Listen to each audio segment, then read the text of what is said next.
السلام علیکم AA's voice کے معزز دوستو، امید کرتا ہوں آپ خیریت سے ہوں گے۔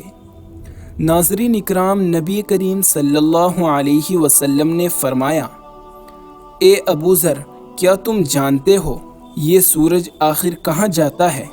حضرت ابو ذر رضی اللہ تعالی عنہ نے فرمایا، اللہ تعالیٰ اور اس کے رسول ہی جانتے ہیں۔ پھر آپ صلی اللہ علیہ وسلم نے فرمایا، یہ عرش کے نیچے جاتا ہے اور وہاں جا کر سجدہ کرتا ہے اور اللہ تعالیٰ سے مشرق کی طرف سے نکلنے کی اجازت مانگتا ہے، پھر اس کو اللہ تعالیٰ کی طرف سے اجازت ملتی ہے، یعنی سورج اللہ کے حکم سے چلتا رہتا ہے۔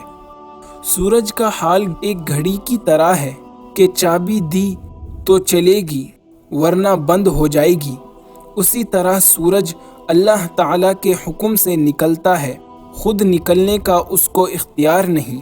پھر جب اللہ تعالیٰ کا اندازہ پورا ہو جائے گا تو دنیا کی کل بگڑ جائے گی اور سورج مغرب سے نکلے گا اور الٹی چال چلے گا، پھر یہ دنیا کا کارخانہ ٹوٹ پھوٹ ہو جائے گا اور یہ وہی دن ہوگا جس کو ہم قیامت کہتے ہیں۔ اے انسان، غور کر اور سمجھ کہ سورج ہر وقت ہر دم اپنے مالک وحدہ لا شریک کی تابعداری میں لگا رہتا ہے، کبھی اس کے حکم کے خلاف نہیں جاتا، اور تو اشرف المخلوقات ہو کر اپنے مالک سے نہیں ڈرتا۔ ذرا خواب غفلت سے جاگ۔